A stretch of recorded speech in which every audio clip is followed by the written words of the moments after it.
Biasa ketemu orang, ini ketemunya komputer, jadi grogi. Ya, kepada ayah dan bunda, barangkali kita bicara santai di siang hari ini tentang membahas apa sih Golden Age itu. Gimana ya?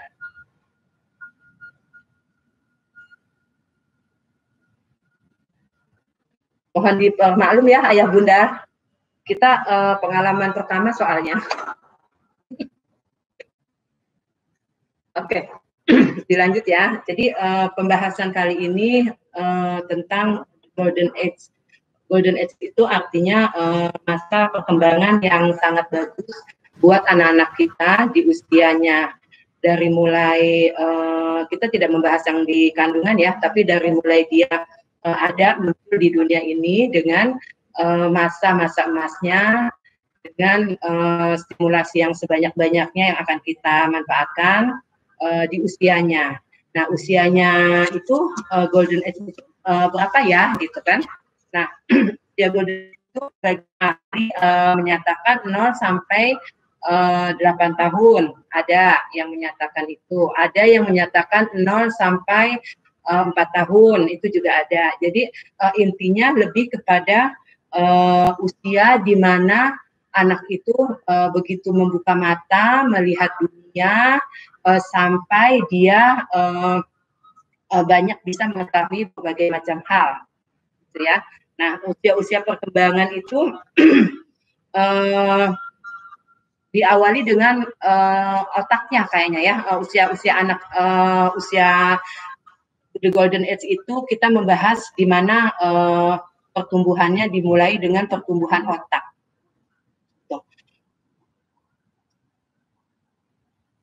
Gimana? Ya, oke.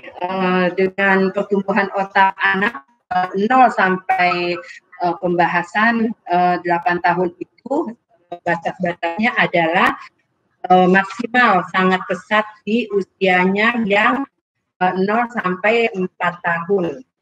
Nah, di sini salah satunya adalah perkembangan otak di belahan kanan dan otak di belahan kiri. Jadi masa kritisnya itu 50% sampai dengan 4 tahun, dan 80% dia berkembang sampai dengan 8 tahun. Dan selanjutnya batas maksimal 100% itu perkembangan di usia 18 tahun. Pembahasan kali ini membahas tentang seperti apa sih perkembangan otak anak-anak kita dengan stimulasi yang bisa kita berikan dan kemampuan maksimal nantinya ketika dia berkembang saat dewasa. Karena the Golden Age-nya ini adalah masa-masa yang sangat berpengaruh besar, gitu ya. Jadi perkembangan otak itu terdiri dari perkembangan otak kanan dan otak kiri, di mana ketika dia berkembang di otak kanannya, maka apa yang harus kita lakukan adalah menstimulasi bagian fisik sebelah kiri, dan sebaliknya. Jadi untuk perkembangan otak sebelah kirinya kita menstimulasi fisik di bagian kanannya. Tangannya, kakinya, gitu ya, fisik ya, secara fisik kita bisa mengajarkan menstimulasi otaknya dengan memberikan stimulasi di fisik, karena otak itu kan tidak kelihatan ya, Bunda dan Ayah, yang kelihatan itu adalah fisik di anak, gitu. Nah, tapi kita bisa melakukan perkembangan-perkembangan otak dengan melakukan stimulasi dengan fisik berbagai macam yang kita lakukan. Lalu apa saja yang bisa kita lakukan untuk menstimulasi secara fisik supaya secara otaknya pun ikut berkembang? Salah satunya ketika kita ingin melakukan stimulasi itu, kita mesti memahami dulu ya, Bunda dan Ayah, bagaimana usia itu dan apa saja yang harusnya standar gitu. Jadi kita akan mempelajari usia 0 sampai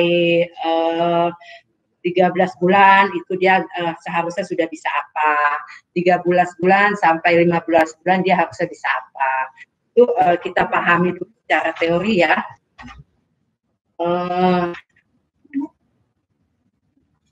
Mbak Desi, ininya udah dikeluarkan yang usia perkembangan anak biar dibahas. Tadi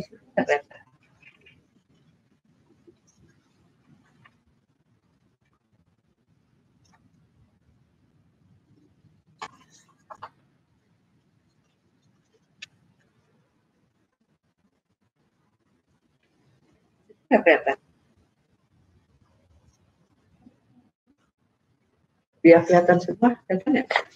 Oke, kalau emang belum ada PPT yang bisa ditampilkan, kita akan membahas perkembangan usia anak yang terlihat, ya, yang terlihat bahwa ada apa aja perkembangannya di usia itu, yaitu kita lihat di usia yang sudah terlihatnya berkembang atau sebaliknya dia belum mampu melakukan itu, yaitu perkembangan di usia 13 sampai 15 bulan. Itu meliputi perkembangan tentang dia mulai berminat terhadap gambar, terus dia bisa bermain mainannya sendiri, dan dia bisa berceloteh. Mereka sudah mampu meniru kegiatan orang lain di sekitarnya. Itu ya. Terus untuk selanjutnya perkembangannya adalah dia sudah bisa mulai mengucapkan kalimat dengan kata-kata yang lebih banyak, dan mereka bisa menemukan mainan yang disembunyikan, gitu ya. Dan beberapa sudah bisa mengerti tentang benda-benda. Itu salah satu perkembangan yang terjadi ketika anak itu sebelum usianya 15 bulan. Untuk selanjutnya perkembangan di usia 19 sampai 24 bulan sampai 2 tahun, itu dia harusnya sudah memahami konsep sederhana bentuk benda, seperti segitiga dan persegi. Nah, di sini kita nanti akan bahas lebih jauh karena konsep aula toys itu adalah bagaimana menstimulasi perkembangan-perkembangan itu dengan peraga dan lain-lain. Kita akan terfokus ke situ. Salah satunya tadi ketika usia sampai 2 tahun dia sudah seharusnya bisa menyebut namanya sendiri serta mengucapkan satu kalimat. Jadi kalau sampai dia tidak bisa melakukan itu, bunda dan ayah harusnya sudah sangat waspada. Berarti ada tertentu perkembangan tertentu atau perkembangan otak gitu. Untuk selanjutnya perkembangan 2 sampai 3 tahun dia sudah bisa mencocokkan bentuk, membangun dan menghubungkan balok. Mereka juga sudah mampu berpakaian sendiri dan semakin memahami kata-kata orang lain. Itu teori secara umum perkembangan sampai dengan masa golden age-nya, yaitu 4 tahun. Sementara ketika kita melihat anak-anak kita ini ternyata perkembangannya berbeda-beda. Salah satunya ada anak-anak kita yang tanpa kita sadari dia ternyata berkembangnya dengan otak kanan. Nah, bunda dan ayah harusnya sudah sangat jeli ketika anak itu perkembangannya dengan otak kanan, kira-kira apa nih? Kita bagaimana untuk menstimulasi, gitu ya, untuk menstimulasi supaya perkembangannya itu lebih maksimal. Gitu. Salah satu perkembangan di otak kanan itu terlihat sangat jelas ketika dia ketika berbicara dia tidak terlalu detail untuk kita bahas di otak kanan ya, Bunda dan Ayah, biar satu-satu kita bahas. Mungkin nanti ketika sudah di situ kita akan lebih pertajam lagi dengan pertanyaan-pertanyaan. Jadi tanpa disadari kondisi lingkungan kita yang ada saat ini itu lebih menstimulasi pelajaran-pelajaran untuk otak kiri. Sementara semakin ke sini anak-anak kita ini semakin banyak yang berkembangnya di otak kanan, sehingga akhirnya terakhir ujung-ujungnya anak-anak kita ini stres karena tidak sesuai dengan stimulasi yang diberikan. Nah, kondisi salah satu ketika kita memahami anak saya ini otak berkembangnya lebih maksimal di otak kanan atau otak kiri. Salah satunya terindikasi dengan cara kesukaan dia lebih kepada kreativitas, misalkan dari kecil dia lebih cenderung suka tentang warna-warni, gitu ya, dibanding dia harus dijelaskan tentang angka, dia lebih tidak suka tentang angka. Terus untuk dia menulis itu dia tidak terlalu suka untuk menulis secara detail, huruf abjad gitu sampai Z, dia biasanya tidak suka itu. Dia akan lebih suka menulisnya itu dengan bentuk pola. Jadi ketika tulisan itu dikasih seni sedikit, dikasih pola, misalkan posisi, kalau kita mengenalnya font yang beraneka ragam, itu dia akan lebih tertarik itu. Jadi ada seninya gitu, tulisannya ada seninya. Terus dia juga lebih suka kepada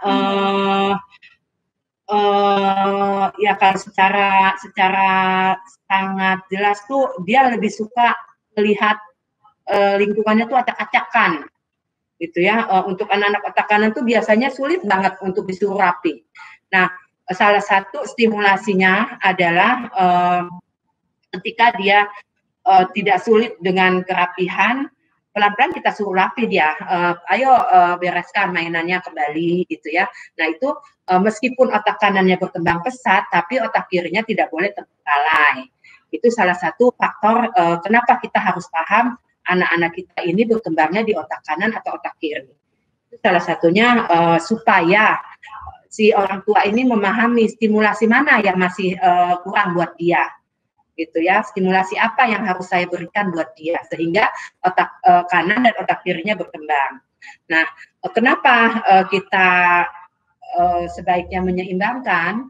Karena satu sisi ketika nanti dia dewasa, dia melakukan sebuah pekerjaan itu tidak selalu misalkan contoh dia jadi seorang pelukis ya, biasanya otak-otak kanan itu otak-otak yang agak seni lah, nyeni gitu kan. Nah, dia jadi seorang pelukis tidak lantas dia semaunya sendiri gitu kan melukis, tapi dia harus juga berpikir logikanya seperti apa kalau melukisnya posisinya seperti ini. Terus antara besar dan kecil itu percampuran antara otak kanan dan kiri. Jadi ketika kita mau menstimulasi anak-anak kita di belahan otak yang satu, kita jangan sampai melalaikan stimulasi di belahan otak yang lain. Mungkin seperti itu. Barangkali bisa diinikan dulu. Ada yang mau ditanyakan, Mbak?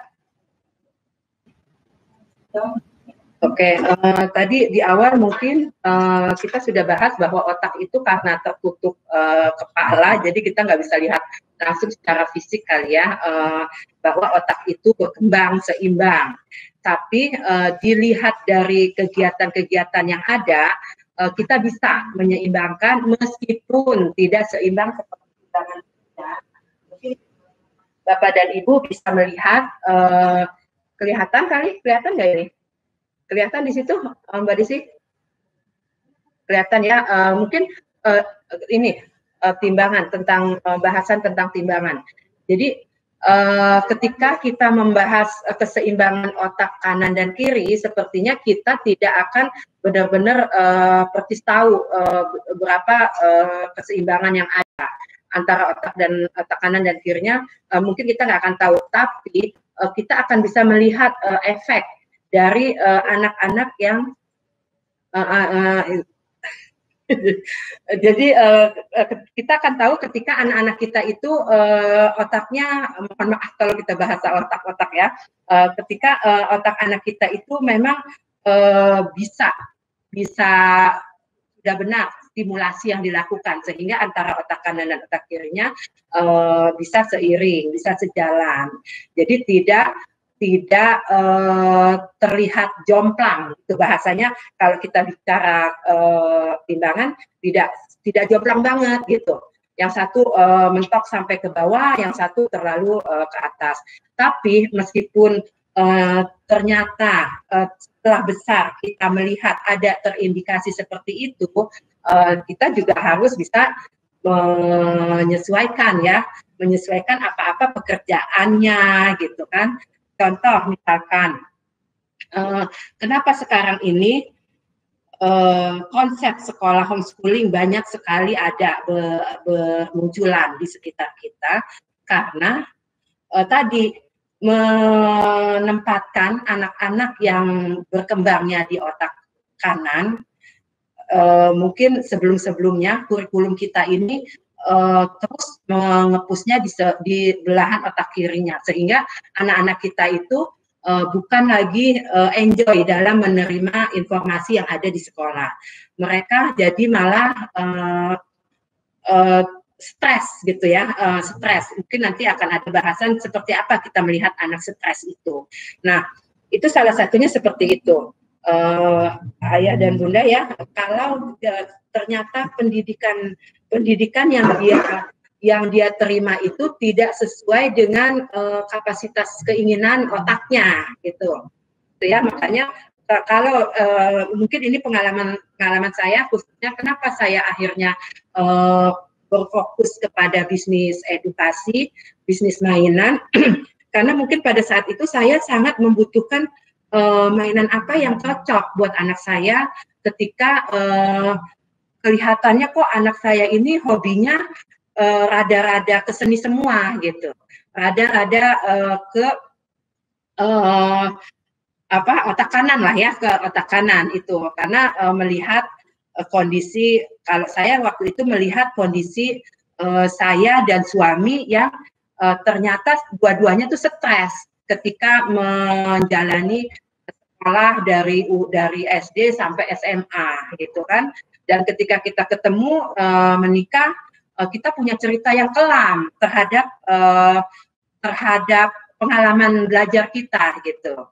Nah, makanya saya langsung berpikir jangan sampai anak-anak saya ini menjadi stres seperti ibu bapaknya gitu kan. Nah, dengan demikian saya berusaha semaksimal mungkin bagaimana ya menciptakan supaya ketika dia berkembang tuh menyukai gitu. Nah, akhirnya muncullah mainan-mainan edukasi yang Aula Toys buat, yang mungkin jumlahnya sekarang ribuan ya, sudah tidak, agak sulit untuk dihitung satu persatu. Nah, itu seperti itu. Tapi ketika orang tua yang paham, orang tua yang pintar, ketika anak itu sangat berkembangnya di otak kanan, pelan-pelan kita nggak apa-apa, kita ajarkan pelan-pelan gitu ya tentang keseimbangan supaya otak kirinya pun berkembang. Namun tidak jadi dipaksa, tapi diberikan stimulasi yang benar. Maksudnya stimulasi yang benar itu seperti begini, Bunda dan Ayah, jangan sampai anak kita, contoh misalkan seekor burung atau seekor ayam itu dipaksa untuk terbang gitu kan, otomatis dia bisa sih terbang gitu, bisa terbang dengan energi yang kita lakukan, kita latih, dia akhirnya terbang. Tapi terbangnya dia pun tidak jadi tinggi gitu, tidak jadi melejit, tidak jadi bisa mengarungi dunia gitu. Terbangnya dia hanya sekedar untuk menyenangkan hati orang yang sudah melatih itu jadi kiasannya seperti itu. Ketika kita tidak tepat dalam memberikan stimulasi kepada anak-anak kita, akhirnya anak kita ini menerimanya pun tidak enjoy, tidak bahagia gitu ya, sehingga hasilnya pun tidak maksimal gitu. Jadi ada contoh kejadian yang sangat membuat kaget seorang bapak yang kebetulan itu cerita dari profesor saya ketika saya kuliah. Beliau menceritakan gini, penyesalan karena kebetulan dia juga beliau itu mengajar tentang kreativitas anak. Dia bilang begini, penyesalan seumur hidup yang ada pada saya adalah ketika anak saya menyerahkan penghargaannya di bidang pekerjaannya yang tidak sesuai dengan dirinya. Jadi ceritanya profesor saya itu punya anak bungsu yang menjadi seorang manajer di sebuah perusahaan besar lah, bahkan